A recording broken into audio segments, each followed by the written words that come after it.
A few years ago, my wife and I went to Las Vegas, and we wanted to have the ultimate Vegas experience. So we saw Siegfried and Roy, and we saw Penn and Teller, and we saw this man, Mr. Barry Manilow, music and passion.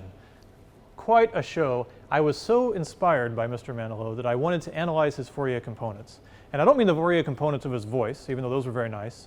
I wanted to analyze his spatial Fourier components. Because if we look at Mr. Manilow, we have sort of low frequency of just the general head and shoulders. We also have very high frequency in Mr. Manilow's hair.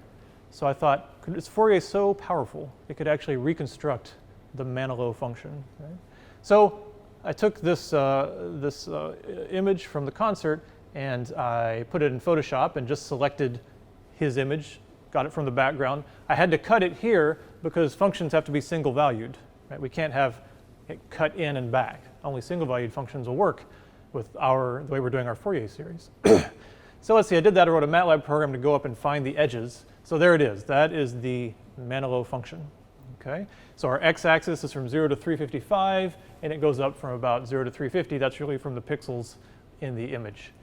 And then I want to show you that you can make this complex function with just this much code. And this code has exactly what we've been doing. So load f. F is the Manilow function. That's the y of x we're trying to create. Here I'm just moving it down to the x-axis. Here I'm looking at it. And here b are the a-n's. I was calling them bn at the time. This is several years ago. The a's and the b's go back and forth. So here, these are the coefficients. So I decided I'll do 200 terms in the series to make sure I have enough to capture all of Mr. Manilow. This is y of x. Remember, there's 355 points along x.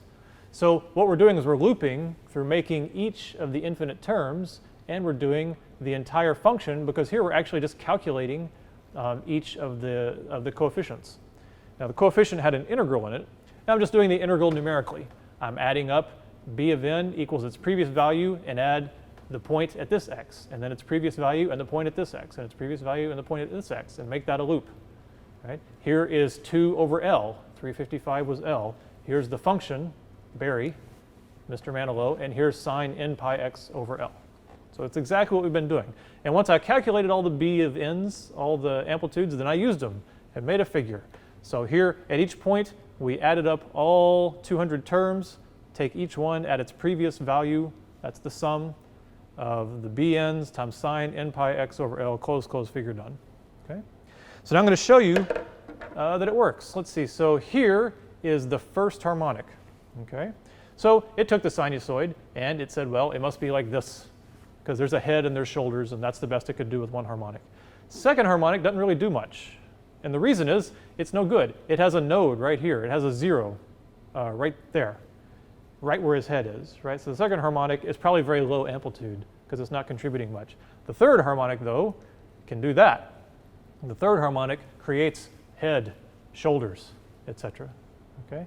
And as we add more and more harmonics, so here is an animation of the harmonics. Let me get it going. And the number up there is the number of terms included. And you can see it rapidly starts to make a nice head and shoulders. Here we're up to about 100 terms. I actually took it to 500 so we could really get everything. You can see at sharp edges it has a lot of trouble. At this big step, it does its best to make it, but it leads to lots of little overshoot and oscillations. But as we get higher and higher, you can really start to see the shape of Mr. Manilow's hair here as we get up to 300, and it gets very accurate.